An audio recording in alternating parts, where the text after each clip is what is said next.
नमस्कार. वंदनीय दादांना आपण सगळ्यांनी प्रत्यक्ष रूपात बघितलं नसलं तरी दादांचं अस्तित्व आपल्याला आपल्या आयुष्यात जाणवत असतं. प्रत्यक्षपणे आपल्याला हळूवार जो आनंद देत असतो, तो वारा आपल्याला दिसत नसला तरी त्या वाऱ्याची झुळूक आपल्याला जाणवते. तसंच दादांचं अस्तित्व आपल्या सगळ्यांच्या आयुष्यात आहे. आपण सर्वांनी आपल्या अनुभवातले दादा जाणले आहेत किंवा आपण पुस्तकांमधून जे वाचले आहेत तेवढेच दादा आपल्या सर्वांना माहिती आहेत. पण कार्याच्या सुरुवातीपासून दादांसोबत जे सेवक होते त्यांनी जेवढं जवळून दादांना बघितलं आहे, त्यांना जो दादांचा सहवास लाभला आहे तो सगळ्यांनाच लाभला असं नाही आणि सगळ्यांना अनुभव पण सारखेच आले असंही नाही. दादांचे विविध पैलू आपल्याला या सर्वांशी आपण जेव्हा प्रत्यक्षात भेटू तेव्हा कळतात. पण सगळ्यांनाच जे ज्येष्ठ सेवक केंद्रप्रमुख आहेत त्यांना भेटणं शक्य नाही. तेव्हा ज्या गोष्टी आपण पुस्तकात नाही वाचल्या, पण ज्या गोष्टी या सगळ्यांच्या हृदयात कायमच्या कोरल्या गेलेल्या आहेत, असे अमृतानुभव आपल्याला माहीत नसलेले दादा, दादांच्या आठवणी या सर्व भक्त भाविकांपर्यंत पोहोचाव्यात या दृष्टीनं गुरुसंवाद ही मालिका आम्ही आपणासमोर प्रस्तुत करीत आहोत. या मालिकेमधून आपण न ऐकलेले, आपल्याला माहीत नसणारे वंदनीय दादांसोबतचे या सर्वांचे सुखद क्षण अशा सर्व ज्येष्ठ गुरुबंधू भगिनी आणि केंद्रप्रमुखांकडून घेतलेल्या या मुलाखती आपण सर्वांना मार्गदर्शक आणि येणाऱ्या तरुण पिढीला प्रेरणा देऊन प्रोत्साहित करून कार्य पुढे नेण्याला निश्चितच मार्गदर्शक ठरतील. या सर्व मुलाखती या चॅनलवर आपणास बघायला मिळणार आहेत. तेव्हा या अमृतानुभवांचा आपण सर्वांनी लाभ घ्यावा ही आपण सर्वांना विनंती. शुभम भवतु. मीनाक्षी काकोडकर यांच्या मुलाखतीचा भाग 1 आपण ऐकला. आता ऐकूया मुलाखतीचा भाग 2. आता नितीन दादांनी त्यांचे काही प्रसंग सांगितले. ते प्रसंग त्याच्या जीवावर भेटलेला दादांनी कसं सहज केला, तसंच तुमच्या बाबतीत पण काही आहे का? प्रसंग आहे, पण त्याच्या अगोदर मी दादाच्या संगतीमध्ये जे माझा सहवास आला त्याच्यावरती मी थोडं सांगावंसं वाटतं. म्हणजे साधना वगैरे सुरू झाल्यानंतर म्हणजे गुरुमार्गमध्ये काय असतं की नकळत माझ्या जीवनामध्ये या गोष्टी घडून आलेल्या. साधनाला गेल्यानंतर थोड्या दिवसांनी माई म्हणाला की परवरीला हे आहे बीजी दीक्षा देतात, तर तिकडे जाऊन बीजी दीक्षा घ्यायची म्हणाले. पण बीजी दीक्षा आणि काय आणि हे मला काय माहीतच नव्हतं. मग परवरीला कुठं आहे केंद्र पण माहीत नव्हतं. मग म्हणाला अमुक अमुक ठिकाणी आहे, तर कोणी सोबत येऊ शकेल का असं म्हणून मी विचारलं. तर म्हणाले एक ही आमची मीनाक्षीताई आणि दुसरं उषाताई शिरोडकर म्हणून एक होती, ती वयस्कर म्हणून आता सध्या त्यांना देवाज्ञा झाली, ते नाही. मग त्या येतील म्हणाला तुझ्या दोघे बरोबर, आणि त्या मला केंद्रावर घेऊन गेल्या परवरीला. हो हे, आणि ते परवरीला घेऊन गेल्यानंतर मग ती दीक्षा ते त्यावेळेला चालू होतं. डॅडी होते तिथे म्हणजे केंद्रप्रमुख त्यावेळेला, त्याने ते दिली. त्याच्यानंतर लगेच 3 महिन्यांनी कराडचं सेमिनार सुरू झालं. आणि ते कराडचं सेमिनार असं होतं की त्यावेळेला नावं मागवली होती. आता एरवी आपलं कसं असतं की जे कोणी येतात त्यांचे सगळ्यांना त्यांना याला बोलावतात किंवा ते सेमिनारला येतात, कोणी जाऊ शकतात. पण त्यावेळेला सिलेक्शन होतं आणि ते लिस्ट इकडून पाठवलं ह्याच्यामध्ये परवरीला पाठवलं. आणि माई म्हणाले तुझं नाव पण दे म्हणाले. म्हणजे सेमिनार काय असतं मी विचारलं, कारण 3 महिनेच झालेले होते मला या मार्गामध्ये येऊन. आणि म्हणाला ते काय असेल ते तिला कळेल तुला तिथे, पण तू नाव दे म्हणे, मी सांगते ना नाव दे म्हणाले. मग मी नाव दिलं. आणि ते सेमिनार असं होतं की तिकडे सिलेक्शन केलं होतं.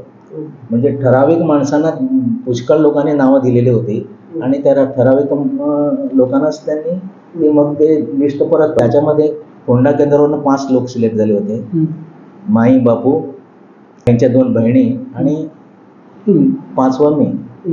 मग त्यावेळेला बाकीचे जे सिनियर सेवक वगैरे होते त्यांना म्हटलं अरे हा काय 2 महिने तो 3 महिने येऊन झालेला आहे, याला कसं काय सिलेक्ट, माईने काहीतरी तिकडे वशिला लावला वगैरे काहीतरी तसं विषय झाला तो. आणि परवरी केंद्रावरून तसेच काहीतरी म्हणजे टोटल गोवामधून काहीतरी मला वाटतं 11 लोक गेले होते आणि ते कराडला सेमिनार झालं होतं. पण ते सेमिनार एका वेगळ्या पद्धतीचं होतं. म्हणजे तिकडे ती सिद्धता करायची होती दादांना आणि दादांच्या उपस्थितीत मग ते हे व्हायचं होतं. आणि दादा मग औदुंबरला घेऊन गेले. त्या दिवशी सूचना होत्या की सकाळी फक्त नुसता एक चहा घेतला होता, कुणी काही खायचं नाही, उपाशीपोटी जायचं, मध्ये काही कुणी घ्यायचं नाही बाहेरचं. तिकडून मग दादाने औदुंबरला अगोदर घेऊन गेलेत आणि तिकडे आपण कुठल्या ओवरीमध्ये एक साधना करत होतो ती त्याने स्वतः दादाने. आणि ते झाल्यानंतर मग ते बाकीचं सगळं कसं साधना केली केलं हे पण दादाने सांगितलं त्यावेळेला. आणि नंतर मग तिथून 32 शिराळला घेऊन गेले, गाड्या केल्या होत्या. 32 शिराळला जेव्हा गेलो तेव्हा तिकडं ते दादा आतमध्ये जाऊन बसले देवळामध्ये, म्हणजे ते हे होतं ते गाभाऱ्यामध्ये, आणि बाकीच्या सगळ्या लोकांना बाहेर बसवलं.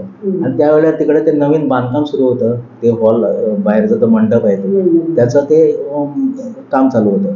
आणि तिकडे सगळ्यांना बसलं. पण बघितलं तर सगळीकडे पाणी पाणी पाणी पाणी पडलेलं होतं दिसायचं. आणि थोडं असं ते गांडूळची माती वगैरे वर येते ना त्या प्रकारचं काहीतरी होतं. दादा म्हणा बसा तिकडे सगळ्यांना, आणि तिकडे बसलं.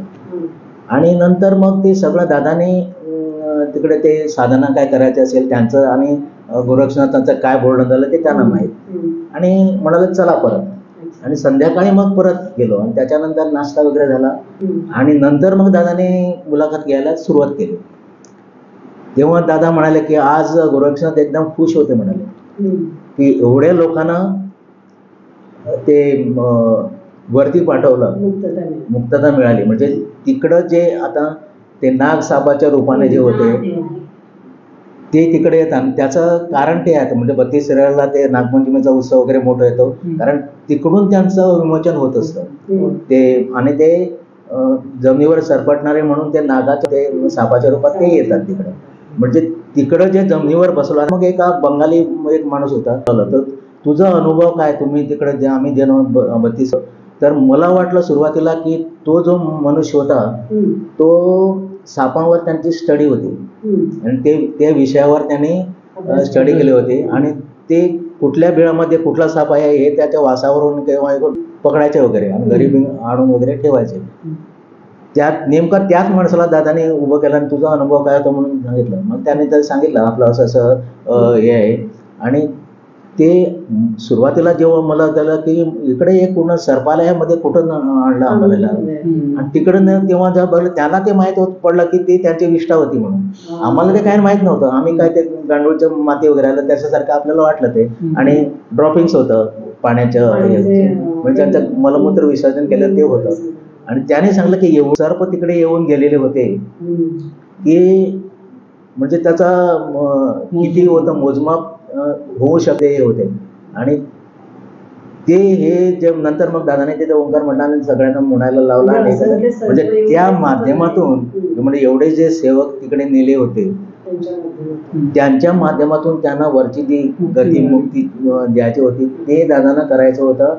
आणि ते त्याने केलं. आणि ते दिवस बोलले ते की आज गोरक्षनाथ एकदम खुश होते, म्हणाले एवढ्या लोकांना मुक्तता प्राप्त केली. म्हणजे मग तेव्हा ते नंतर मग दादाने स्पष्टीकरण दिलं त्याच्यावर. मोजक्यात लोकांना का आणलं, कारण ती मीडियम्स त्यांना पाहिजे होते. म्हणजे आमचा मोठेपणा काही नाही, पण दादाने कुठल्या व्यक्तीमार्फत किंवा कुठं कोण पाहिजे कुठं हे त्यांना ते ज्यांचं जे गणित होतं ते त्या गणिताप्रमाणे ते सगळं की मोठेपणा नाही, पण आमच्यासाठी खूप मोठेपणा आहे की असं दादांनी वापरलेलं माध्यम आमच्या सोबत आहे.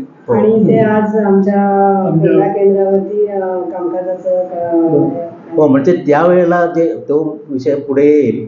पण नंतर आणि दुसरं एक त्याच सेमिनारमध्ये घडलेली गोष्ट आहे की दादा सेमिनार चालू होतं आणि एक वर्मा म्हणून एक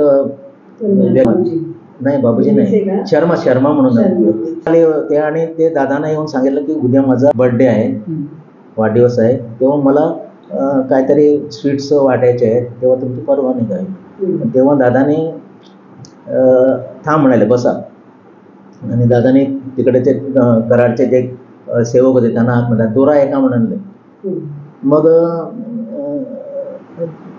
त्याने सेवकाने दोरा आणून दिला. दादाने त्यांना दोरा बांधला. त्यावेळेला काही सांगितलं नाही. आणि दुसऱ्या दिवशी त्या माणसाला अटॅक आला, हार्ट अटॅक आला. आणि नंतर मग दादाने काय निराकार करायचं आहे, कारण त्याच्यातून ते मग रिकवर झाले, याचं सगळं झालं. आणि ते बिफोर टाइम रिकवर झाले. पण दादाने मग त्यांचं स्पष्टीकरण दिलं, हे मनुष्य मला सांगतो हा की उद्या मला वाढदिवस आहे आणि याच्या मागं दिसतंय की ह्याचा काळ आलेला आहे, म्हणजे हे झालेलं आहे. म्हणजे एवढं दादांचं विजन होतं. आणि ते म्हणजे अनुभव एक म्हणजे सांगण्यासारखं, म्हणजे काय दादानं समोरची व्यक्ती बसल्यावर त्यांचं मागे काय आहे ते सगळं समजायचं आणि ते करायचं. हे फार हे त्यांचं काही अभिस्मरण. आपण आता बोलता बोलता तुम्ही एक अनुभव सांगितला, पण अविस्मरणीय प्रसंग असा राहिला म्हणून म्हटलं, तसं काही आहे का? अविस्मरणीय म्हणजे आता कोरोनाच्या वेळेला मला कोरोना झालेला. आणि मग त्यावेळेला ते दुसरं कोणी घरी यायचं नाही, हे नव्हतं, हे सगळं चालू होतं. आणि मग मी कन्सल्ट, त्यावेळेला ते फोनवर वगैरे कन्सल्टिंग देत होतं. तर मी होम आयझोलेशन घेतलं आणि त्याप्रमाणे त्याने परमिशन ग्रांट केलं. आणि 7-8 दिवस गेले. 7-8 दिवसानंतर गेले. मग मी डॉक्टर कोडेंना पण कन्सल्ट केलं, ते त्यांचे डॉक्टर पण होते. आणि ते झाल्यानंतर मग मी रिकवर होत होतो. पण आज एकदम थंडी, म्हणजे काय ते कफ वगैरे भरलेला होता आणि ते होतं.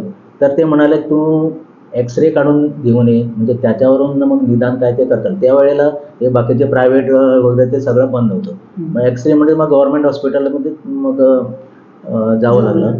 आणि मी एकटाच गेलो स्कूटर घेऊन आणि तिकडं गेलो आणि सांगितलं तसं काढायचं. मग त्याने एक्सरे काढायच्या अगोदर नाही म्हणाले, तुम्हाला एक्सरे विषय काय नाही, तू ॲडमिट व्हावं लागेल. डायरेक्ट तिकडंच सांगितलं आणि ॲडमिट व्हावं लागलं. एक्सरे काढलाच नाही. मग काय करणार, ॲडमिट व्हावं पाहिजे म्हटल्यावर मग ॲडमिट झालो मी. आणि नंतर फोनवरून यांना कळवलं. नंतर एक्सरे काढला. आणि एक्सरे म्हणजे अनुभव असा की माझ्या दोन्ही बाजूला जे पेशंट होते त्यांना दोघांना ऑक्सिजन लावलेला आणि मी मध्ये कॉटवर. आणि ते म्हणाल, तुम्हाला कोणतरी हे केअर घ्यायला कोणीतरी पाहिजे म्हणाला. ॲक्च्युली त्याची गरज नव्हती. पण मग मी म्हटलं, मी माझं काय हे करू शकतो म्हटलं. नाही म्हणलं, कोणीतरी पाहिजे म्हणाला. आणि मग मी कोण येणार, मग बायकोला फोन केला. ती आली. पण तिकडे एक डॉक्टर होते. ती म्हणाले, ती कोण आहे? तर म्हटलं, मिसेस आहे.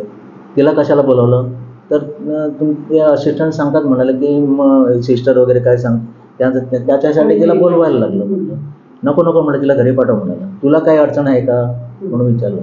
तर मला अडचण काही नाही, मी तसं माझं सगळं काम व्यवस्थित करू शकतो हे सांगितलं. आणि ॲडमिट मग तिला परत पाठवलं. आणि मग उपचार ते त्यांचं काय करायचं ते सुरू झाले. मला काय डायबिटीस वगैरे नव्हती. मग त्यांचं ते इंजेक्शन देतात, काय देतात हे देतात, त्याच्यामध्ये स्टेरॉइड्स वगैरे, त्याच्यामध्ये डायबिटीस वाढली. दिवसात 2-3 वेळेला ते रक्त काढायचे आणि तपासायचे. म्हटलं, कशाला परत काढतात? म्हटलं, तुला डायबिटीस वाढली म्हणाले. तर मी म्हटलं, मला डायबिटीस नव्हती. नाही ते मग ते हळूच सांगायला लागली की चांगली डॉक्टर होती की ह्याच्यामुळं ते हे होतं आहे की आम्ही जे इंजेक्शन वगैरे देतो त्याच्यामुळे ते लेवल वाढतो, त्याच्यामुळे ते करावं लागलं. आणि ते मग इन्सुलिनचं इंजेक्शन रोज द्यायचे.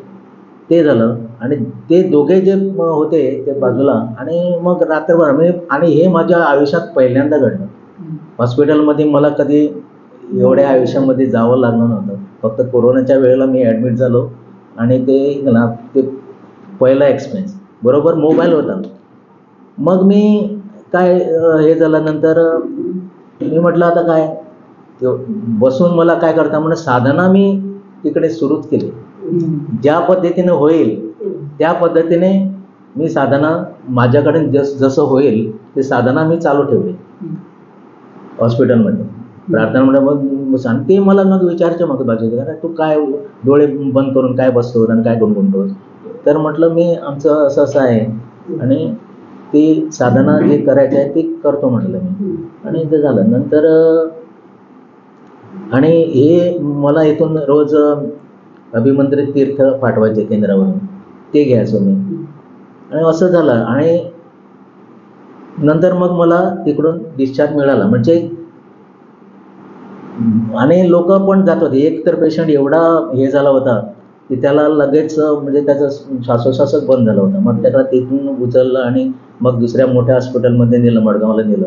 म्हणजे हे बघत होतो मी. आणि गुरूंच्या आशीर्वादामुळे म्हणा किंवा जे साधना ज्या पद्धतीने मी करत होतो त्यामुळे मी एकदम रिकवर होऊन परत घरी आलो. म्हणजे हा माझ्या आयुष्यातला एक प्रसंग. म्हणजे कसं हे कसं म्हणजे गुरुकृपा कशी असते त्याचं मला ऐकलं. आणि म्हणजे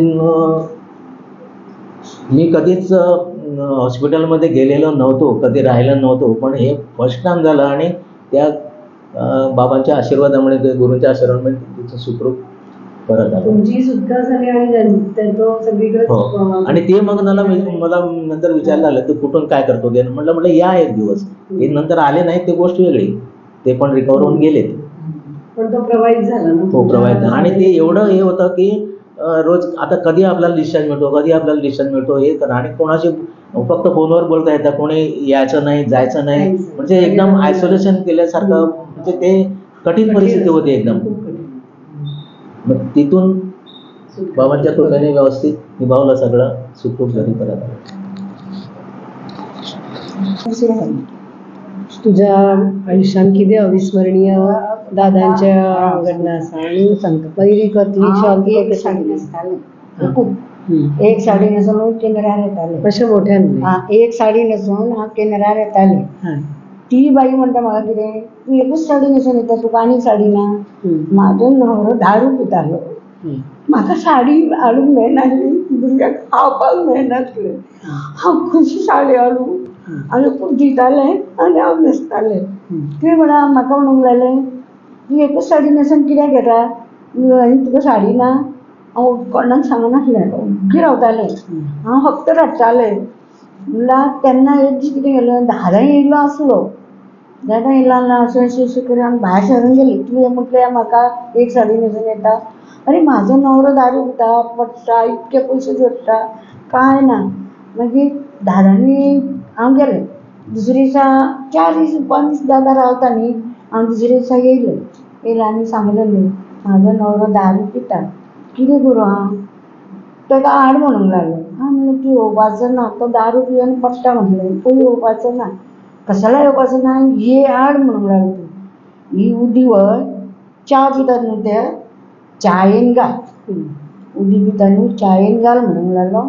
आनी आयतारा घेवन ताका येतलो म्हणूंक लागलो. मागीर हांवें ती उदी दिली, सगळी घाल सांगलें, हांवें इतकी दिली. ती सगळी घाल, च्यायेन घाल. आनी सांगूं नाका, उडोवंक नाका, च्या सगळी दी. च्या पितालो तो. च्या पितालो सगळी च्यायेन पिलो. रात्री दिला म्हणटा घाल म्हणून सांगलें. रातभर रावलो. हांवें हाडलो केंद्रार या रे, फाल्यां पळोवया. आयतारा या म्हणूंक लागलो. शेनवारा दिला ताका, आयतारा या म्हणूंक लागलो. हय आयतारा या. म्हणल्यार आयतारा आतां हांव कामकार आसता न्हू, आयतारा हांव घेवन गेलें. नाल्यार हांव वचपाचो आहलो, 4 दिसा आसता तो येयलो जाल्यार. मागीर कितें केलें, आयतारा घेवन गेलें आनी बसलें. सगळो कामकार करता न्हू, म्हाका दादानी दीपक दादान सांगलें तूं राव, थंय बस, थंय राव, लोकांक बसून दी. मागीर नंतर तुमचें काम करता. मागीर लोक गेलो, सगळो लोक गेलो. मागीर दादा येयलो असो म्हणून बसलो. काय रे ते बाईक रडयता, ते बाईक रडयता तूं, ते बाई कशाला रडयता, काय बाय ते बाई कशाला रडून ती ना. तो आमची रायना म्हणून रावलो. तूं दारू सोडटा, तूं? दारू सोडलो? ओग्गी रावता दारू सोडलाय म्हण सांगना काय ओग्गी रावता मागीर ताका गुयो दी सांगली ती गुयो आसता पळय त्यो हाडल्यो 4 ताका सकाळ फुडें दी रात्री घाल आनी सकाळ फुडें दी ते दिवन 10 दिसांनी सरो सोडलो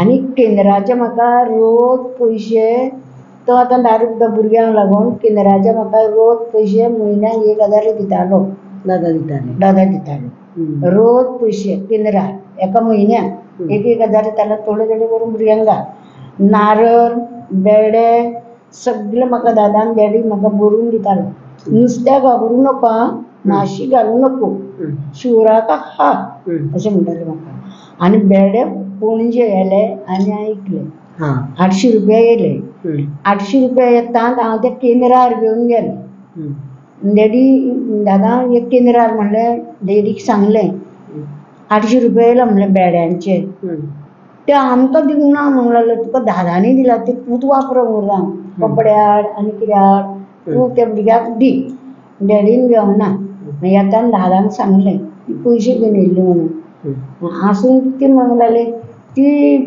आसून तिचो नवरो बरो जाला न्हू तिचो नवरो दारू पियना न्हू म्हणून पयशे घेवन येयला ती म्हणूंक लागली मस्करी करूंक लागली नवरो बरो जाला ना म्हणून पयशे मराठीन सांगलें हांव सांगता आं सांग घरची गरिबी नवरा दारू पिणारा आणि सतत घरामध्ये भांडणं आणि बाकीच्या सगळ्या गोष्टी कायमस्वरूपी व्हायच्या आणि त्याच्यामुळे परिस्थिती गरीब असल्या कारणाने अंगावरती कपडे काय असणार मग साडी नेसणार एकच साडी दररोज नेसून यायची त्याच्यामुळे केंद्रावरच्या बाकीच्या कोणी ज्या तिच्या भोवती स्त्रिया असायच्या त्या म्हणायच्या म्हणजे दररोज येऊन उठून एकच साडी कशाला नेसून येते वाईट वाटलं तिला एक दिवस आणि मग असंच रडत जरा बाहेर चालली ते दादानी बघितल्यानंतर बोलवलं आणि दादानी सांगितलं की दर महिन्याला 1000 रुपये हिला द्यायचे आणि दादानी डॅडीना सांगून श्रीफळ म्हणजे आम्ही श्रीफळ जे आपल्याकडे कार्यकेंद्रावर येतात ती नारळ तिला दिले आणि सुपाऱ्या दिल्या आणि सांगितलं हे सगळं तू आता घेऊन जा आणि ह्याच्यातून तुला दर महिन्याला 1000 रुपये येतील त्याच्यातून तू तुझ्या मुलाबाळांचं आणि जे काही घराचं आहे ते कर आणि या नवऱ्याला येताना मग पुढच्या याला घेऊन ये म्हणाले आता पुढच्या याला घेऊन कसा येणार तो तर दारू पितो म्हणून मग त्यांनी तिला उदीचं पाकिट दिलं आणि सांगितलं ही सगळी उदी त्याच्या चहामध्ये घालतो आज शनिवार होता त्या दिवशी आणि म्हणाली चहा देणार तू त्याच्यामध्ये कारण तो खाणार नाही ना असंच दिली तर तू चहामध्ये घाल आणि बघ तो कसं बरोबर पोचतो की नाही ते पहिल्यांदा तिने ती चहामध्ये घातली त्याला म्हटलं असं असं दादानी बोलवलंय फल्यापोळ्या म्हणजे उद्या बघूया काय करायचं ते तसं नवरा म्हणाला आणि दुसऱ्या दिवशी रविवारी आपणहून तयार होऊन तिच्याबरोबर ती केंद्रावरती आला तिचा नवरा आल्यानंतर दादानी विचारलं मोठ्याने की तू मारझोड करतोस दारू पितोस हे सगळं करतोयस काय चाललंय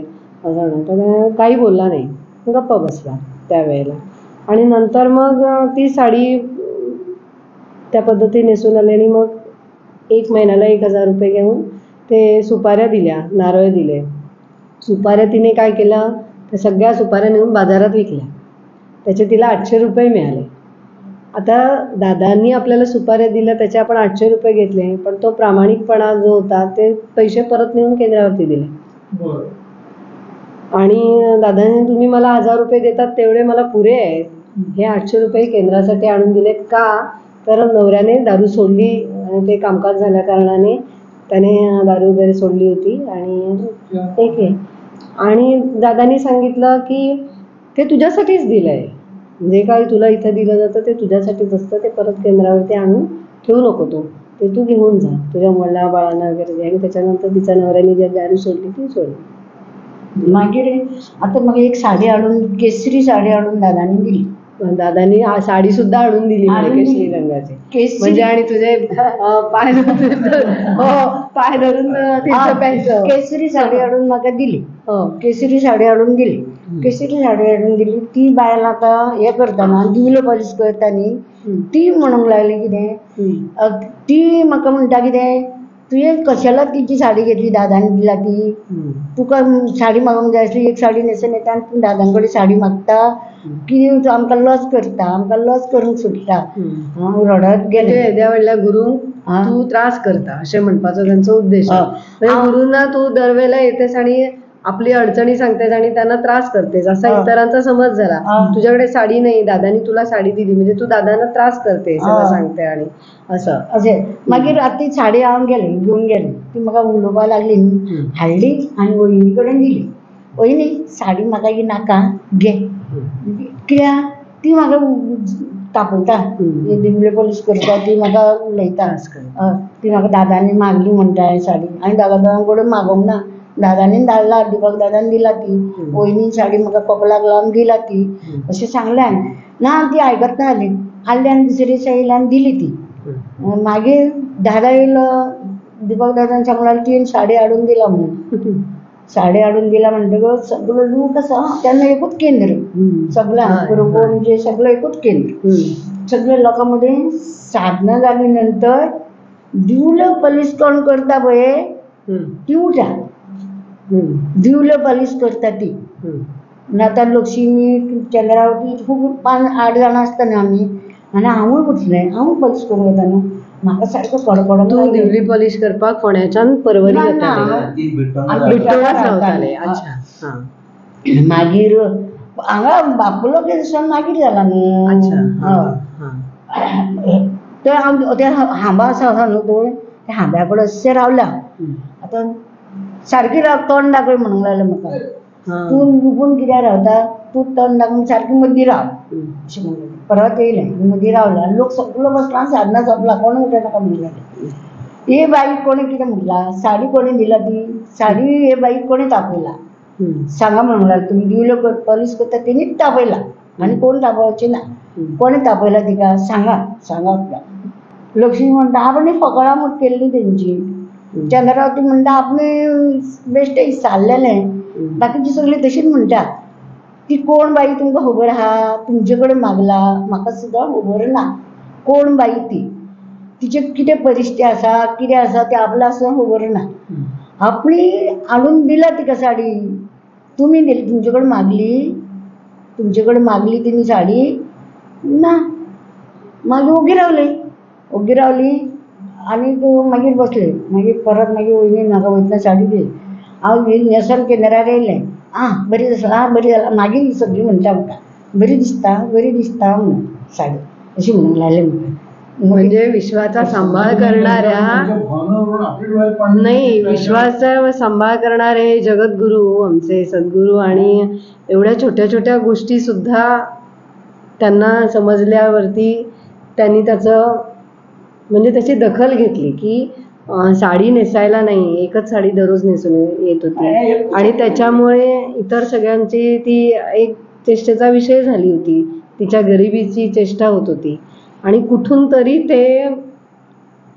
त्याच्यातून हिला बाहेर काढणं ही फार महत्त्वाची गोष्ट होती आणि म्हणून त्यांनी तिथे दीपक दादांना वगैरे सांगून तिला साडी आणली होती साडी आणल्यानंतर त्यांचा असा विषय झाला की प्रत्येक वेळेला आपलं काहीतरी दादांच्या समोर सांगते आणि त्यांच्याकडून हे मागून घेते असा त्यांचा तो विषय झाला आणि त्याच्यामुळे तिला खूप वाईट वाटलं की मी काहीच सांगत नाही दादांना स्वतःहूनच सगळं समजतंय आणि माझ्या परिस्थितीची त्यांना जाणीव होते आणि त्याच्यातूनच हे सगळं घडतंय तर ते त्यांनाही समजत नव्हतं त्याच्यामुळे हिने काय केलं की ती साडी परत वहिनींकडे दिली आणि म्हणाली मला ही आता नको आहे ती असू दे तुमच्याकडेच मला काय नेसायची नाही आहे ती आणि वहिनींनी मग ते दीपक दादांना सांगितलं असं करून तो विषय मग दादांना आपणच कळला आणि दुसऱ्या दिवशी खूप लोक असताना दादांनी दिवल्या पॉलिश करणाऱ्या ज्या 8 जणी होत्या त्यांना उभं राहायला सांगितलं दिवली पॉलिश करणारे म्हणजे समया पॉलिश करणारे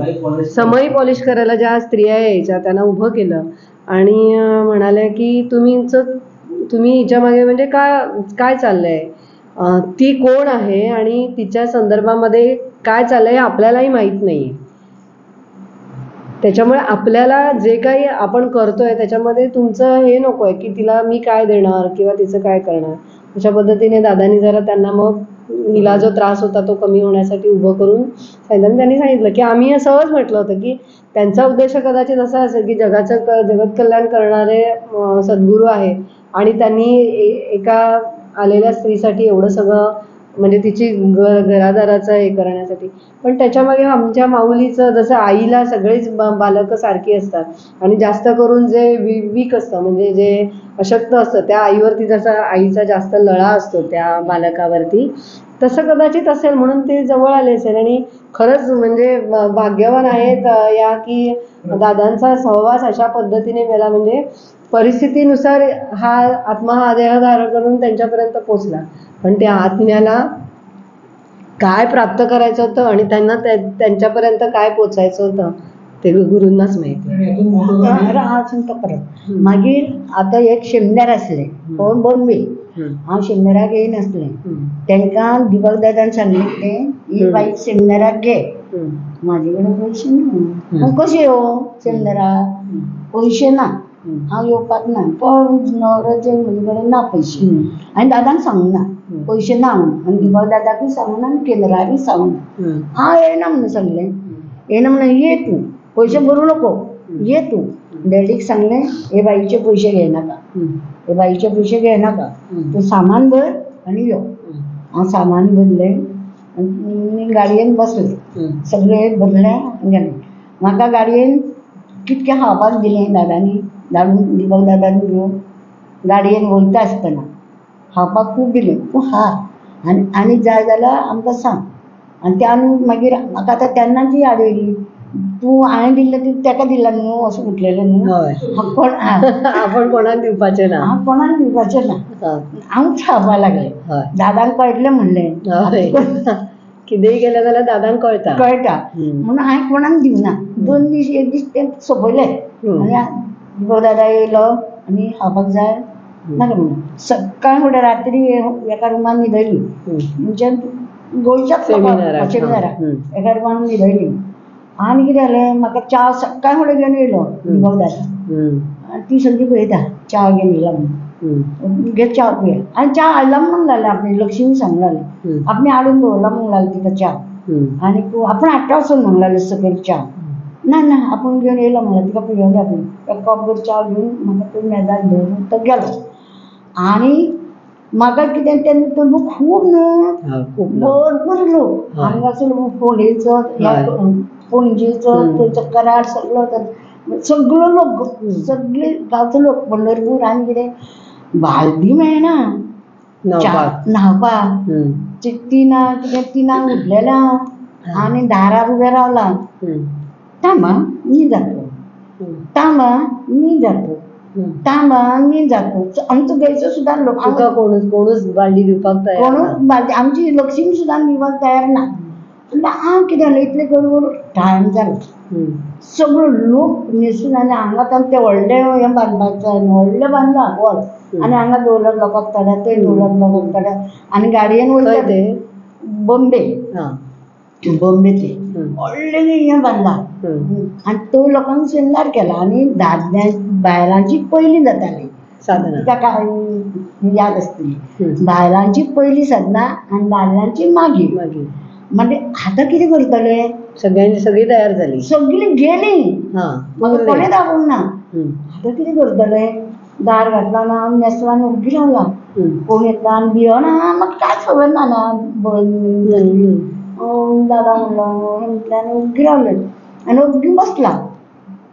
दादांक कळ्ळें इतक्या लोकां मदीं हांव येवना म्हणून अरे ती बाई येवना पळय सोदता बापरे सगळ्याक सोदता.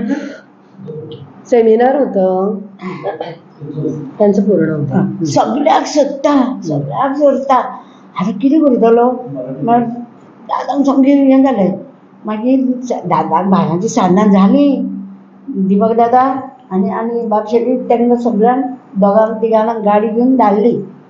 थंय आसा काय पळय जाल्यार हांव रुमार आसलें तूं कित्याक रावलें म्हाका पाणी उदक ना मेळोंक ना वेळ जालो उदक नासलें मागीर उशीर जालो कोणें दिवना उदक ना म्हणूंक लागलें. मागीर साधना जातकच त्या लोकांक जेवणाक घेवन त्या लोकांक उबें केलें म्हाका आणि तू अंगाराव म्हणून लागलो की ही का बालदी पहिली धुपायच्या न्हावपाक ही का बालदी पहिली द्या आणि ते लोक सगळ्या कराड पंढरपूर सगळे हांव गेले न्हू घे बालदी घे मागीर आंघोळ हांव करतोस मागीर आंघोळ हांव करतो तू बालदी घे तू पहिली घे आंघोळ हांव करतो असे म्हणता. म्हणजे तुम्ही किती दूर लोटलं तरी हा. सद्गुरू सांभाळतात. हा आणि आपल्याला असं वाटतं की मागीर दादल्यांच्या मदीं म्हाका साधनांक बसयलें हा दादल्यांच्या मदीं साधनां जालीच म्हाजी मागीर हा. साधनांक त्यांच्या मदीं बसयले हा. दादल्यांच्या मदीं बस बापरे. म्हणूंक लागले हा. बस आनी थंय बसले आनी मागीर जेवण दिवपाक मागीर दिवपाक ताका सांगलें तिका म्हाका ते हर म्हणटा हांव खूब म्हाका ते घेवंक सुद्दां जायनासलें फर्स्ट टायम सेमिनार कितें म्हणून वयतलें म्हाका कांयच कळना. आतां दादानी आपयलें म्हणून हांव गेलें अशें म्हाका दादानी दादानी व्हेलें. गेलें म्हणून आतां म्हाका ते जेवपाक कशें हितून जेवना कशे घेतले आणि कशें घेतले आतां हांव ओग्गी रावला दिवपाक दादान लक्ष्मीक आपयली आणि तिका वाडपाक तेका ताट करून दी म्हणून सांगलें बय आनी तुका म्हाका म्हणलें तूं खुर्चेर बस आनी तूं ताट करून म्हाका लक्ष्मीन दिलें. मागीर रात्री हांवें घेतलें कशें कळ्ळें. पयलीं पळोवपाक जाय न्हू कशें करता कशें खाता रात्री मागीर हांवें हाडलें अशें करून मागीर ते म्हाका दिलें. सेमिनार दादांनी मुंबईला ठेवलं होतं आणि तिच्याकडे पैसे नव्हते त्या सेमिनारला जाण्यासाठी. सगळीकडून खूप भक्त भाविक आले होते त्या सेमिनारसाठी. तिला पैसे नाहीत म्हटल्यानंतर दादांनी म्हटलं तू यायचं या सेमिनारला. ती मग फोंडा केंद्रामार्फत हां फोंडा नाही पणजी ही सगळी आता जे चालू आहे ते सगळं पणजी केंद्रावरूनच होत होतं.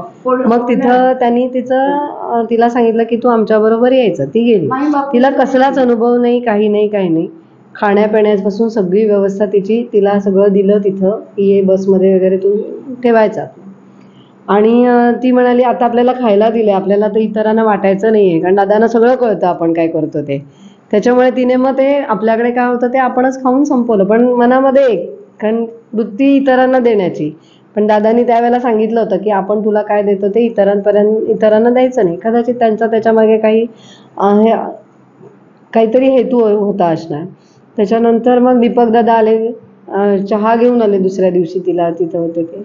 आणि तिची वागणूक अशी होती की दादा तिला जवळ करायचे तिच्या काही गोष्टींसाठी. त्याच्यामुळे इतरांना वाटायचं की म्हणजे आपण थोडंसं म्हणतो ना की आई हेवा वाटतो. आई जास्त एखाद्या मुलाला जवळ करत असली की दुसरं मूल त्या मुलाचा राग करतं की आई त्याला जास्त म्हणजे अटेन्शन देते त्याच्यावरती जास्त लक्ष केंद्रित देते. त्याच्यात तसं इतरांची थोडीफार तशी परिस्थिती झाली. त्याच्यामुळे तिला बालडी मिळाली नाही त्या दिवशी सकाळी. साधना तर भगिनींची पहिली व्हायची स्त्रियांची. त्याच्यामुळे भरपूर एका हॉलमध्ये खूप स्त्रिया असल्या कारणाने ही मागेच उरली. प्रत्येकजण आपापली बालडी घेऊन आत जात होतं आणि आंघोळी करत होत्या. आता सगळ्यात शेवटी ही उरली. मग ती म्हणाली आता काय साधना सुरू झाली. तिकडे सगळेजण साड्या वगैरे नेसून गेले. ही रूममध्येच थांबली आणि दादांचं नाव घेतलं आणि थांबली. एवढ्या सगळ्या त्या जमावामध्ये त्या स्त्रियांमध्ये हिची उपस्थिती नाही हे दादांना जाणवलं. स्त्रियांच्या सगळ्यांची साधना झाली आणि दादांनी दीपक दादांनी आणि बापशेट काकांना बोलवलं आणि सांगितलं ही कुठं आहे ते बघायचं आणि हिला घेऊन यायचं आणि सगळ्या बंधुवर्गांमध्ये पुरुषांच्या साधनेमध्ये हिला बसवलं आणि हिला साधनेला आणि सांगितलं की सगळ्या स्त्रियांना सांगितलं की उद्यापासून हिला पहिलं आंघोळीला पाण्यासाठी बालडी द्यायची आणि जेवणाच्या वेळेला तिला कसलाच अनुभव नाही कारण परिस्थितीने एवढं गांजली गेली होती आणि मार्गदर्शन करणारे इतरत्र कोणी सापडलं नव्हतं आणि परिस्थिती नसल्या कारणाने जगामध्ये जे व्यवहार किंवा ज्ञान असतं त्याचा काही संबंध नव्हता. त्याच्यामुळे ते ठेवलेलं जेवण कसं घ्यायचं ते इतक्या सगळ्या जमावामध्ये आपण कसं जेवायचं हे काहीच माहीत नव्हतं.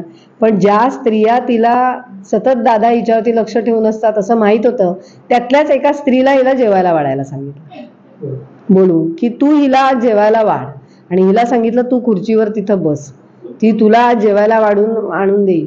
म्हणजे नाही मला त्याच्यावरती काही शब्दच नाही येत माझ्याकडे. आणि हो आता दादा लांब ना पयर शेतकऱ्या माझे कडेन पयशे नासले अशी रोवाड्या तेणे पयशे करते दादानी सांगलो ना ताका आसनार बसून उदी दितालो आसनार बसून उदी दितालो उदी तेणे बसून म्हाका सांगलें तूं शेमदाराक नांव दिया पयशे तुजे आपूण भरता आनी उदी हांवें घेवन हाडला आनी तेणे म्हजे पयशे भरले करता आतां हाती येता शेमदाराक म्हणल्यार दादानी केलें न्हू कोण करता दादान करता म्हाका म्हणजे माऊली एकदा माऊलीच्या जवळ गेलं की माऊली कायमस्वरूपी आपल्याला ती लक्ष ठेवून असते आणि ती सांभाळ आता करते, तुका सांगलें सोडत ना नाही. दिवक दादान चाव दी इथे चाव दी हांवें मागली दिवक दादा कडेन ना तुका सांगून गेला म्हाका सांगून दे. सांगून गेला खरेंच सांगून गेला तुका खबर आहा तुका सांगून गेला दादा दिवक दादा म्हणजे तिची काळजी दादा शक्ती स्वरूप आहेत आणि त्याच्यानंतर दादा दीपक म्हटलं दादा दीपक इथं यायचे आमच्या घरी यायचे त्यावेळेला सगळेजण असायचे मग मला स्वतः सांगून गेले होते की तुझ्या घरी म्हणजे माझी सेवा तू अशी कर की मला खूप वेळा चहा लागतो बिन साखरेचा तर तो तू द्यायचा म्हणजे मला सांगून गेले होते आणि त्यावेळेला ही होती तर म्हणाले हिला चहा द्यायचा नेहमी आणि ती तर तीन अंगाने लसी म्हणजे शाळेचं काहीतरी सांग आता शाली संदर्भामधली एक तिची विस्मरणीय अशी प्रसंग ऐकूया. दादा आणि हांव खूब लोक केन्ना केन्ना दर्गा पळोवपाक गेले दर्गा पळोवपाक दर्गा पळोवपाक गेले उलटी आसा ही सायड ही सायड उलटी आहे उलटी आहे ही दर्गा पळोवपाक गेले आमी दादा दिवक दादा सगळी आणि त्याच्यावर तेन्ना- काहीतरी लिहिलेलं पण आहे. दर्गा पळयता ते आमी थंय एका हो नाही कारण याला इथं हे मारलेलं आहे ना हो म्हणून ती बाजू बरोबर आहे. हां हेच बरोबर आहे हेच बरोबर आहे. सांग आता. ते दर्गा पळोवपाक गेले आमी आणि एका दर्ग्यार गेले ना ते दुसरे दिले एका दर्ग्यार दिले दुसरे घातले तकले आमचे सगळे जण देव करता आणि दुसऱ्या दर्ग्यार गेले आमी तेन्ना कितें केलें दादांक ही शाल दिली दादांक दिली त्यांनी दिली तिणी दिली दादांक दिली दादा आनी हांव थंय ही तितके पयस आसा इथे हे म्हणूंक लागलो म्हाका दादा आनी दादानी म्हाका शाल दिली ही म्हाज्या तकलेर घातली म्हाज्या तकलेर घातली दिपक दादा म्हणूंक लागलो हात दिलो तुका दादानी शाल दिले हां पळय दिपक दादानी सांगलें तुका तकलेर शाल घातली माई बापूय म्हणूंक लागले म्हाका कितें तुका म्हणूंक लागलो दादानी शाल दिला माई बापूय म्हणूंक लागलो तुका दादानी कितले पळय म्हणूंक शालूच न्हू म्हणूंक लागले हेजेर या पळय म्हणून कितें आसा म्हणूंक लागले हेजेर ती म्हाका दिपक दादान सांगलें तूं सांबाळून दवर कांयच जावपाची ना तुका दिला न्हू ती दादांचो आशिर्वाद तुका दिला आनी आमच्या हांगा कोणाक आमकां दिवंक ना इतको लोक आसा म्हटल्यार तुका ही दादानी दिला ती आतां कशी दिला ते दादांक खबर आसा म्हाका म्हणलें इतली बरी नाका ही शाल दिपक दादाक सांगलें म्हाका म्हणलें दुसरी घे थंयची ही म्हणलें दादा कडेन दी परत दिपक दादान वचून ताका सांगलें दादांक सांगलें ती नको म्हणटा म्हणून ही शाल ताका दुसरी दी म्हणून काय झालं तुला काय पाहिजे तुका असं म्हणलं घेऊन जा घरी जा जा आताच जा हांव उभी रावलो जा करिना मागीर दिपक दादा म्हणूंक लागलो ते सांगू नाका म्हणूंक लागलो ताका सांगू नको तिला काय कळना सांगू नको म्हणून नाही ती नको म्हणटा ती कशाला नको म्हणटा ती मी दिलो ना कशाला नको म्हणटा अशें मागीर हांव उभी रावलें मागीर घडी गेली दिपक दादा आनी म्हाजी पोरशेन घातली तकलेर एक वर दवरूंक लायली म्हाका घालून हय तकलेर जोडले ते सगळें हें जालें साधना घाली ओंकार केले सगळें केल्यार तकलेर म्हाजी एक साल दवरली आनी मागीर दिपक दादान काडली आनी तूं खंय उडयची म्हणूंक लागली वयतना तुका आवडना म्हणूंक लागली आनी म्हाका एकल्याकूच द्या खरें म्हाका एकल्याकूच दिला न्हू असली आनी सगळ्यांक दुसरी दिला बरें ग्रीन आनी कसली आनी एक डिजायन जी म्हाका एकल्याकूच आसा कितें करतलो म्हाका ती मनान कितें दिसलें मागीर म्हाका दिपक दादान समजून सांगलें तू शाल दिला म्हणून असली शाल दिला म्हणून तू घाबरू नको. तू काय ना तुका दादाने आशीर्वाद दिला तर मला तू काय जावाचे ना. तसली शाल दिला म्हणून लागली तुका ती दादान दिली. ती तुका दिला म्हणून लागली दादानी. ती तुका देऊन अशी म्हणून लागली. ही दादान दिली म्हणून लागली शाल. ती तुका दिला म्हणून लागल्या. तू नको म्हणता काय म्हणून लागली. आणि वर आणि बरी पिशवी घालून दवर. आता आमचे घर काढल्याले इतकं पाऊस येयला पळू भरपूर पाऊस. थंय आला आलमार उडयली. आलमारे नासली. चादर साडयो बुंगा मागीर सगळी आमची पिड्यार जावन गेली. आलमारेक पावस पूण हेला कांयच जालें ना. हेला कांयच जालें ना. हांवें समजलें आयज सकाळीं ताका सांगलें कितें एका नितीना पिड्यार घातलेली त्या सगळे भायर उडयला हांवें ती. पूण ती हांवें काल सकाळ उदक काडून पळयली तशीच आसा. तशी दिल्या तशीच आसा. तशीच आसा. आनी एक दीस धुवपाक ना कांय घोडी करून तेणें दिल्ली म्हाका तशी आसा. तशी आहा. पिशी मात तेजी हांवें काडला आनी ते पिशेन घालून हाडली. असं तशीच आसा. त्याच पिशवीन दवर. हय तेच पिशेन दवरता. दादा दर्ग्यावरती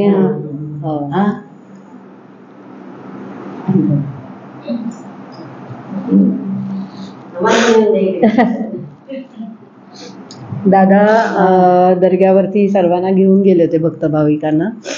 त्यावेळेला दादांनी सगळ्यांना वेगवेगळ्या रंगाच्या शाली दिल्या होत्या. पण दादांना तिथं दर्ग्यावरती घातलेली शाल दादांनी यांच्या अंगावरती घातली. दादांना दिली होती. हो दादांना तिथे दिलेली शाल त्यांनी हिला खूप दूर उभी होती तिथून बोलवलं दीपक दादांना सांगून आणि ती शाल दिली. तर ती म्हणाली की त्यांनी दादांना घातली आहे ना मग ती मला नको. ती त्यांच्याकडेच असते. मला तुम्ही बाकीच्यांना ज्या देत आहेत त्यातली दिली तरी चालेल. तर ते म्हणाले कशाला नको म्हणते. मी तुला दिलंय ना तू ते ठेव आणि तू तुझ्या घरी घेऊन जातो असे. माऊली धन्य आहे तुझी.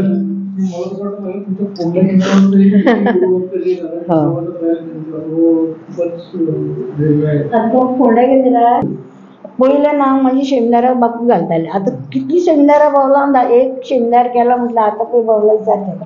सगळी शेमदारा अटॅक केलाय. एक चुकून आसतना सगळी म्हळ्यार सगळी दर्गे सुद्दां भोंवली. सत्य सांगता शिकूंक ना पूण सगळें म्हाका दादानी भोंवयला. शिक्षण नाही परिस्थिती नाही फक्त गुरूंविषयी जे तुवें सांगलें कितें तिका आयकूंक येना तिका शिकूंक ना. तिका कित्याक घेता. दादानी कितें सांगलें तिका काम तरी आहे ना. तिका काम तरी आहे ना तुका सांगलें. म्हणजे दादानी सांगितलं म्हणजे इतर सगळेजण म्हणायचे तू काय शिकलेली नाही काय नाही तुला काय करणार आहे दादा काय सांगतायत ते. तर दादानी त्यांना उत्तर दिलं तिला कान आहेत ना. कानान तरी आयकतली ती. कानांतरी ती ऐकेल. अजून येऊन दी तिका पळय नाका म्हणू नाका. आनी जो आतां बापू आंगलेक सांगतालो हांगा सुद्दां केंद्रार पयलें नांव तिचें घाल. आंगलेक कितें म्हणटालो ती पयशे दिना काय ना. ते पयशांचें तुका पडना. तू फक्त तिचें नांव घाल. कित्याक तिचें पयलीं नांव घाल. आनी सुद्दां तुमी पळयल्यार जाता पयलें नांव म्हाजें आसतलें बापू. आनी सदीं बापू म्हाका केन्ना दादान ताका सांगलेलें आसलें बापू. त्या खातीर तो दादा म्हाका आतां येयलो काय ना नमस्कार नमस्कार थंय केंद्रार माईन. आतां माईन पळय ह्या केंद्राची माईन साडी दिली. हिणी दिल्या ना त्यो आलमार म्हजी भरला रे देवा लोकांनी दिला. पहिली साडी तुका गुरूंनी दिली. आता पळय केंद्रान निरंजनान म्हाका एक साडी दिली. वहिनीन म्हाका एक साडी दिली. दादानी पयली दिली निरंजनान एक दिली वहिनीन साडी दिली. मागीर दुसऱ्या वर्सा म्हाका माईन दिली. मागीर हिणी दिली. मागीर शिवदासान दिली. मागीर ह्या पोय काकान दिली. तो पोय काकान सुद्दां म्हाका साडी दिली. आतां तुमी वचून येयला पळय तेणें पोय काकान तेणें मगाशी जाऊन आलेत ना त्यांनी सुद्धा तिला साडी दिली. साडी दिली. हय दादानी दिल्ली न्हू म्हाका एक साडी आनी हिणीय म्हाका दिली. मागीर म्हणून म्हाका हांव हाडपाकूच पडना खरें. म्हणजे आता आपल्याला काही आडावं लागत नाही. सगळी तरतूद गुरूंनी करून ठेवलेली आहे. आता कितें खावपाचें आसा ना म्हाका सगळें हे कितें आमी जाय कितें जाय हे लोक दिता म्हाका. म्हाका दादानी म्हटलेलें घाबरू नको. मी आहे ना तुका घाबरूचा कशाला. हो लोक आहे ना तुका. खूप तुम्हाला मोठा आशीर्वाद दादा. पॉज करा. आम्ही सकाळी तर भेटलो आता परत अरे म्हणजे मला पिशवीत ठेव. पिशवी.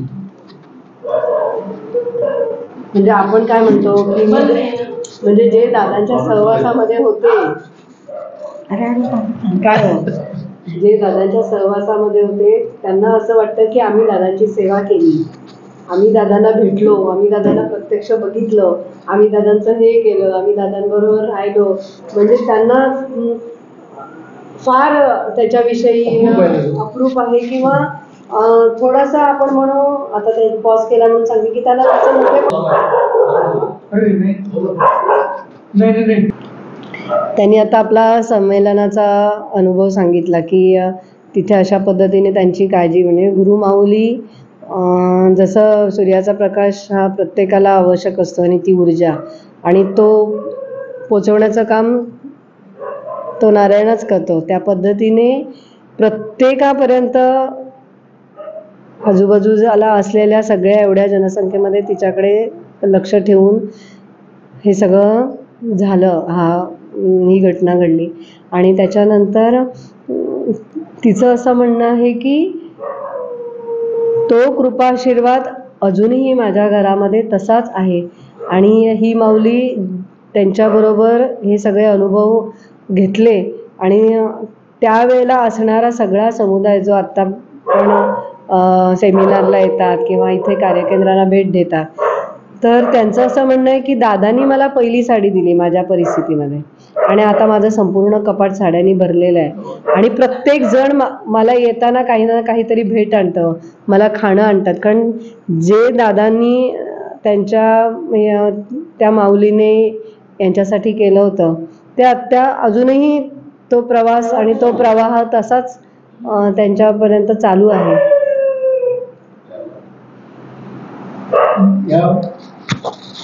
या प्रसंगाने तुमच्याकडे येतो. आपण बाहेर बघतो की बरेचसे गुरुमार्ग आहेत, ते त्यांच्या पद्धतीने काम करतात. आणि आपल्या या गुरुमार्गात तुम्ही साधारण एक 60 वर्षापासून 50-60 वर्षापासून आहात. तर आपला गुरुमार्ग आणि इतर गुरुमार्ग यातला महत्त्वाचा फरक आपण कसा सांगू शकतो? यात महत्त्वाचा फरक म्हणजे दादांच्या गुरुमार्गामध्ये विमोचन आहे, जी सर्वसामान्य माणसांना शक्य होत नाही, किंवा इतर जे मार्ग आहेत ते दीक्षा देतात, पण ते दीक्षा दिल्यानंतर त्याच्यामध्ये म्हणजे एक मंत्र सांगितला, काय सांगितलं, पण त्याचं विमोचन अगोदर व्हायला पाहिजे आणि नंतर त्याला दीक्षा द्यायला पाहिजे, हे इतर मार्गामध्ये नाही आहे. म्हणजे दीक्षा दिला, एक मंत्र दिला, तो भोगत राहा आयुष्यभर. पण इकडे आपल्या मार्गामध्ये काय आहे, दादाच्या मार्गामध्ये, की अगोदर विमोचन येतं, म्हणजे ते त्याचे जे कर्म विमोचन म्हणा की त्याचे ऋणमोचन, हे सगळं जे आहे वंश विमोचन, ही विमोचन झाल्यानंतर किंवा त्याचं स्वतःचं कर्म विपाक झाल्यानंतर मग ते हळूहळू दीक्षाच्या स्वरूपाने त्याच्यामध्ये ते येतं, संक्रमण होतं, आणि नंतर मग त्याचा तो जी पुढची प्रगती व्हायची असेल ती होते. हा एवढा महत्त्वाचा फरक आहे.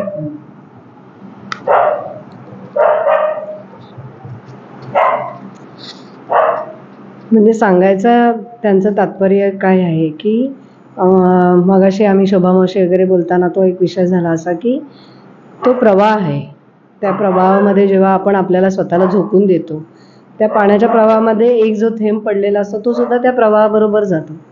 पण तुम्ही ओंडका बनून जर तिथे जाणार तर तुम्ही कुठेतरी किनाऱ्यावरती राहतात आणि तिथे तुमची प्रगती खुंटली जाते. पण त्या प्रवाहाबरोबर तुम्ही गेलात तर गुरु सद्गुरू असे सांभाळतात की तुम्ही जिथे जाता तिथे ती जमीन सुपीक होते, किंवा तुम्हाला तिथं सुपीक ती जमीन केल्यानंतर परत त्या प्रवाहाबरोबर पुढे घेऊन जाता. म्हणजे हा कार्याचा जो दृष्टिक्षेप आहे किंवा ती दूरदृष्टी आहे ती विश्वाच्या कल्याणासाठी आहे, मानवतेसाठी आहे. तो संपूर्ण जग ईश्वरमय व्हावं, त्याच्यामध्ये संपूर्ण पशुपक्षी म्हणा, कीटक म्हणा, मनुष्य प्राणी म्हणा, ह्या सर्वांचंच भाग्योदय आहे. आणि दुसरं कार्य म्हणजे एक इतर जे गुरुमार्ग आहे ते ठराविक धर्मापुरते त्यांचं कार्य मर्यादित असतं, पण दादांचं कार्य हे मानवजातीसाठी आहे. म्हणजे एक प्रार्थना म्हणा किंवा साधना म्हणा, त्या साधनेला असं स्वरूप दिलं ते कुठल्याही धर्माचा, कुठल्याही जातीचा, कुठलाही मनुष्य असेल तर तो ते करू शकते आणि मूळ शक्ती जी आहे त्याच्याशी एकरूप होऊ शकतो किंवा त्या संलग्नित होऊ शकतो आणि आपला जे मानवी जन्म घेण्याचं जे कारण आहे ते तो उदित करू शकतो किंवा परत परमेश्वरापर्यंत जायचं किंवा पिंडाशी ब्रह्मांडाशी जायचं हे जे कार्य आहे ते मुख्य म्हणजे दादांचं कार्य आहे ते अखिल मानवजातीसाठी आहे. म्हणजे जो मनुष्य किंवा प्राणीमात्र कोणीही जो असेल ते एकाच साधनेतून एकाच प्रार्थनेतून किंवा एकाच पद्धतीतून म्हणजे ते त्याच्यातून तो अखिल मानवजात आणि सगळी मानवजात एकत्र व्हावी किंवा मानवता धर्म उदयास यावा हे दादांच्या कार्याचं मुख्य ध्येय आहे किंवा उद्देश आहे. धर्मपंथ इतर जातीभेद किंवा हे ह्याचा जो आला तो त्यांचा झाला म्हणजे तो गुरूंचा झाला आणि तो मानव म्हणून जन्माला आला तो मानव म्हणून जायचा एवढंच आहे. म्हणजे आपल्या धर्माधर्मामध्ये जे भेद आहेत किंवा जे आपण इतर दुसऱ्या धर्माकडे जे आपण वेगळ्या दृष्टीने बघतो किंवा इतर धर्म काय त्यांचं काय चालू असतं आपला धर्म वाढवावा आणि काय हे दादांच्या ह्याच्यामध्ये नाही आहे आणि तो मानव म्हणून जन्माला आला तो मानव म्हणूनच त्याचा उद्धार व्हावा हे एवढा मोठा फरक आहे. त्या सांगू शकतील या विषयावर काही या विषयावर त्यांचं काही दादांचं कार्य आणि इतर कार्य तर दादांनी जे कार्य केले ते मानवता उद्धारासाठी किंवा प्रत्येकजण ईश्वरमय जाऊन त्यांनी आपली प्रगती करून आपल्या विचारांमध्ये बदल करून आपल्या विकासाबरोबर इतरांच्या विकासापर्यंत पोचवण्याचं काम करतात. सो तुका अशें कितें सांगून दिसता की आपल्या दादांचे जे कार्य आसा विश्वव्यापी आणि इतर गुरुमार्गामध्ये जे कार्य चलता म्हणजे हांव तुका एक उदाहरण दिता. आमचे कुंडईचे महाराज आसा पद्मनाभ महाराज ते कार्य त्यांचे चलता पळय कुंडळी मठ आसा किंवा आपल्या गोंयान अनेक ठिकाणचे आसा कलावती माता आसा किंवा आणखीन नाणीचो एक महाराज आसा त्याचेही कार्य हांगा चलता. तशे अनेक लोक खूब जाण आसा. तर आमच्या कार्यान आणि त्यांच्या कार्यान फरक कितें? आमच्या कार्यान पळय आसा ते साधना सगळे ओंकार सगळे दिला ना दादानी त्यांनी पयस जावपाचे ना. आमच्या देवाचे ते आमचे देवाचे आमच्या दादांचे ते दादांचे. दादानी कितें केलां सगळ्याक एड करून आमकां तोंडान घालपाक दिला. तोंडान घाला म्हटला आमकां पळय ओंकार दुसरे दिताले हे मच्छीन येता नाग येता गौरव येता नोम शिवा असले आमकां दिताले पयलीं. पूण दादानी कितें केलां सगळे एड केला आनी सारकें आयतें दिलां आमकां सामकें अशें उडोवपाक खावपाचे फक्त खावपाचे. दादानी कश्ट घेतला आनी आमकां आयतें दिलां खावपाक सामकें जाय तशें खाया म्हटलां. पूण खावपाक मला उत्तर दी काही खावपाक दिलां आमकां ते आमकां सगळ्या मुलांक सगळें सारकें दिलां व्यवस्थीत दिलां मुला बाळापासून खावपाक दिलां. ते आमकां खावपाक दादानी खूब कितले त्रास घेतले हांगा वचपाक बीन कितले वड्यान वयतालो देरा दादा सांगतालो तो आमकां केन्ना अशी धाडले आसता तेन्ना आपूण औदुंबराक थंय हांगा गेल्लो म्हणून दर्ग्याक वड्यान वयतालो आनी वड्यान बुडोन तस्सो रावतालो खंय. ते लागता दिवप दादा तिने सगळें सांगताले तेन्ना म्हाका मदीं आसतालें हांव ते कित्याक सांगपाक वयता तेन्ना बस करतालें म्हाका वयनी म्हणून हांव कितें आयकतालें म्हाका तेन्ना कांय समजनासलें पयलीं मराठी उलयता म्हणून कांयच समजना. मागीर हांव कितें आयकतालें ओग्गी रावतालो अशें. पूण तो म्हणटालो कितें आपूण रात्रभर थंय आसा आनी व्हडे कितें म्हणटाले यो पचयता तुका व्हडेकार म्हणटा तो पलतड्यो पावयता. पूण दादा खंय वचनासलो. कित्याक वचनासलो तेंचे रिणान उरता म्हणून पयशे नाका म्हणटाले ताका. केन्ना सुट्टी येता तेन्नाच तेवढे पावतालो. बापरे कितलीय रात. तुम्ही सांगा जरा अनिल काका हा अनुभव तुम्ही सांगा. त्यांना कुठलं तिने सांगितलं त्या औदुंबरला दादा औदुंबरला दादा जेव्हा सेवा करत होते ते सगळ्यांना म्हणजे सांगायचे की आपला अनुभव कसा होता. ते होडीवाला होता म्हणजे नदी पार करून त्यांना होडी होती पण दादा कधी होडीने जात नव्हते.